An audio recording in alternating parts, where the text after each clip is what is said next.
हम अब रियलाइज़ करते हैं कि हमें इन चीज़ों का अगर पता होता ना पाकिस्तान में कि कनाडा इज़ दिस डिफ़िकल्ट, तो शायद हम 10 दफ़ा सोचते यहाँ आने से पहले या आते ही नहीं। अस्सलाम वालेकुम नाजरीन, मैं हूँ बिलाल ज़फ़र। आप देख रहे हैं हमारा कनाडा। यहाँ पर सुबह का वक्त हो रहा है, 6:45 बज रहे हैं और मैं तैयार हो रहा हूँ ऑफ़िस के लिए। जैसे कि आप देख सकते हैं, मैंने टोपी भी पहनी है और नाक और कान भी कवर किए हैं, क्योंकि कल रात को मैं वॉक करने चला गया था और आज सुबह उठा हूँ तो मेरा गला पकड़ा हुआ है। इतनी तेज़ और खुश्क और ठंडी यख हवा चली है रात में और मेरे अंदर गई है कि मेरा गला अभी बिल्कुल जकड़ा हुआ है। तो अब से बहुत एहतियात करनी है। हिना ने बताया कि ये बुनियादी तौर पे कानों से हवा अंदर जाती है और वो गला बंद कर देती है। तो मैं पूरी तरह से कवर होके अब निकल रहा हूँ।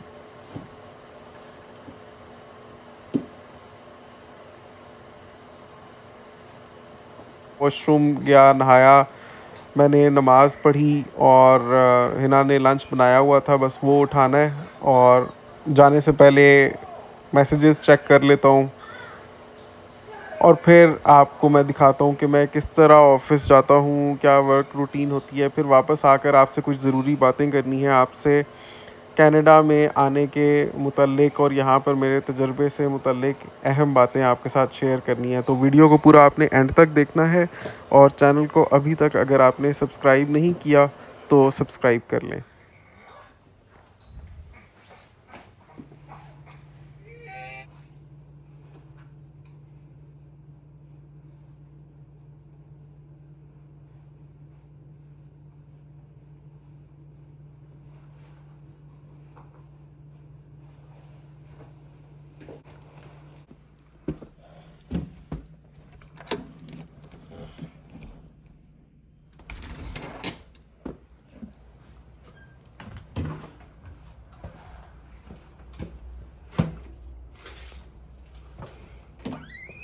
बहुत ज़्यादा ठंड लगी, दर्जा हरारत 5 डिग्री सेंटीग्रेड हुआ है। बारिश तो नहीं हो रही थी लेकिन हल्के-हल्के ड्रॉपलेट्स गिर रहे थे।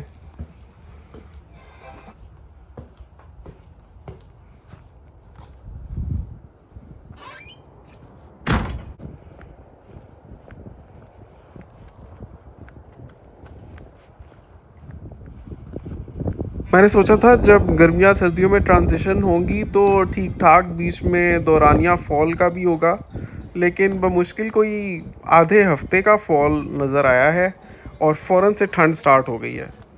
ऐसे लगता है अल्लाह ताला ने एसी ऑन किया है और उसको अब बंद नहीं किया, बल्कि वो मुसलसल ठंडा किए जा रहा है और टेम्परेचर ड्रॉप होता चला जा रहा है और करीब ही है कि बर्फ़बारी भी हो जाए। अब मैं यहाँ पर बस का इंतज़ार कर रहा हूँ, मेरे साथ और भी वो तमाम लोग जो ऑफ़िस जाने वाले हैं, कुछ स्टूडेंट्स जिन्होंने कॉलेजेस में जाना है, वो भी सुबह-सुबह उठकर तैयार हो गए हैं। बस आ गई है, अब मैं आपको बाकी काम दिखाता हूँ।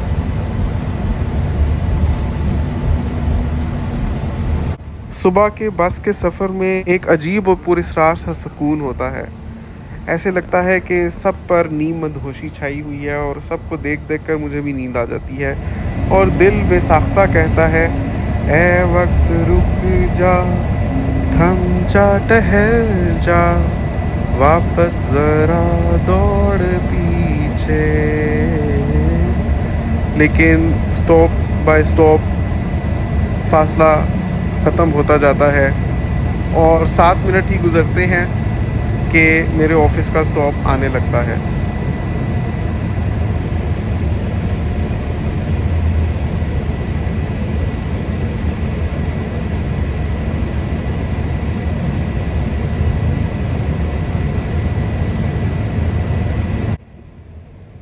ख़ैर ये एक अल्लाह ताला की तरफ से मैं समझता हूँ बहुत इनायत भी है, अल्लाह की करम नवाज़ी है कि बंदा घर से निकले और 7 मिनट में अगर ऑफ़िस के स्टॉप पे बस पे उतर जाए, तो ये बहुत बड़ी बात है। क्योंकि मैं सुनता हूँ और देखता हूँ लोगों को जो डेली पढ़ाई के लिए कनाडा में या जॉब्स करने के लिए 1.5 घंटा एक तरफ का सफ़र तो कोई बात ही नहीं है।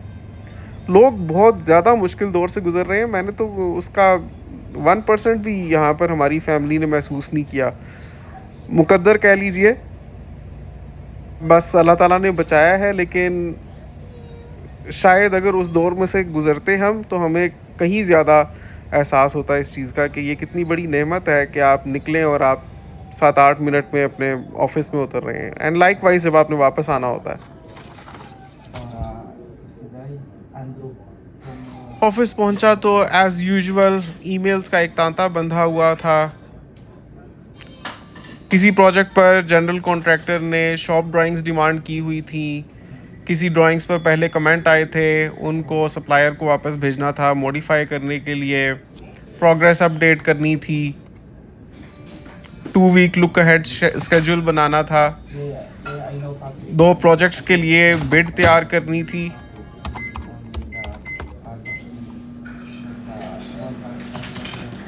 और एक प्रोजेक्ट पर क्लाइंट ने कुछ रद्दोबदल की हुई थी स्कोप में, तो वो एस्टिमेट करना था कि जो तब्दीली की है उससे प्रोजेक्ट प्राइस पर क्या इफ़ेक्ट आएगा।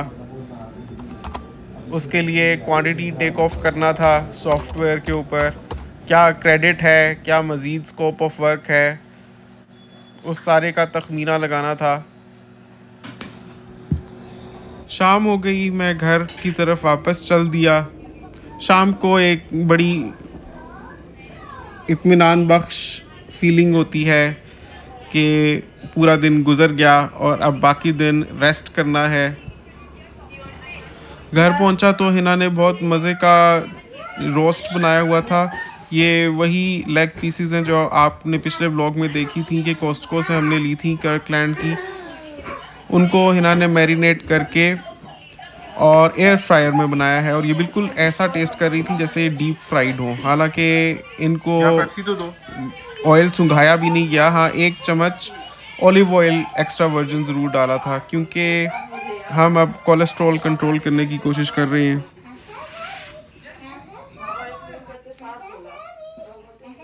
जी व्यूअर्स, तो वर्क टाइम ओवर हो गया, मैं घर आया, बड़ा अच्छा खाना खाया और कुछ व्लॉग्स देखे, लोगों के एक्सपीरियंसेस सुने कनाडा में, उनके साथ क्या क्या हुआ, और उनकी जितनी बातें हम देखते हैं जो उन पर सच में गुजरी हुई हैं, तो जितना ज़्यादा एहसास होता है कि इंसान अल्लाह का शुक्र अदा करे वो कम है कि हमें वो हीट जो कनाडा में आकर लोग जिसमें जलते हैं, जिस आग में, उसकी तपिश भी हमें महसूस नहीं हुई।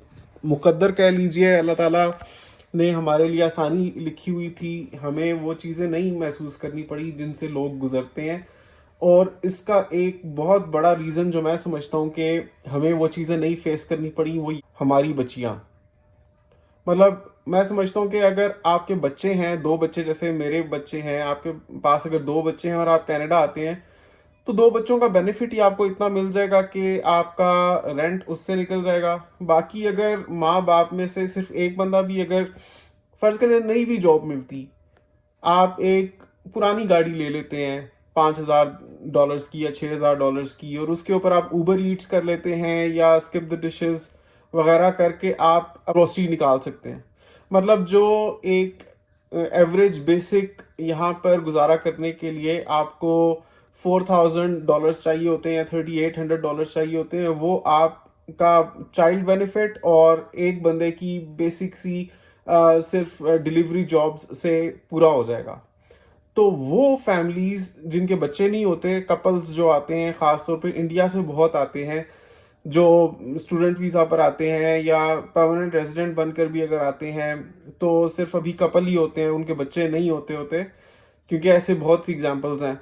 तो उनके लिए टफ इस सेंस में है कि उनको कोई चाइल्ड बेनिफिट नहीं मिलता। उनको ऐसे वो गुजारा नहीं कर सकते कि एक बंदे को जॉब मिली और दूसरा घर में बैठ गया या घर में बैठकर गुजारा कर सकता है। दोनों जब तक जॉब नहीं करेंगे, क्योंकि ये जो बेसिक सी जॉब्स होती हैं, जैसे मेरी भी अभी तक थी, जिससे जैसे मैं टेक्निकल सेल्स स्पेशलिस्ट के तौर पर काम कर रहा था, तो $17.1 पर आवर था, तो उससे महीने में कट कटा के आपको टोटल 1900 या $2,000 बचते हैं, मतलब वही बनते हैं। तो उतना आपका, बल्कि उससे तो कहीं बढ़ के अब किराए हो गए हैं। अगर आप 1 बेड बेसमेंट भी देख रहे हैं हमारी तरह, तो वो भी हो सकता है आपको बहुत से इलाकों में अब 2000 से कम की नहीं मिलेगी।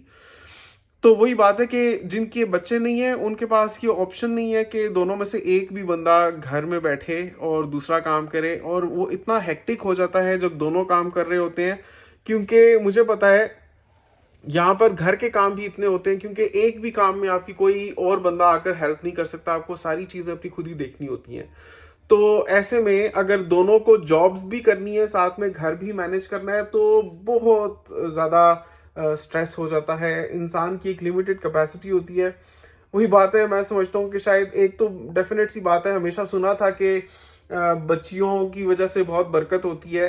बच्चा भी होता तो भी, कहने का मकसद ये है कि बच्चों की वजह से अल्लाह ताला बहुत ज़्यादा, हमेशा सुना था कि मेहरबानी करते हैं। लेकिन यहाँ पर हमने आकर वाकई देखा है, हम समझते हैं जब हम रिफ्लेक्ट बैक करते हैं कि it's only because of these 2 daughters के माशाल्लाह we have never felt the heat of Canada.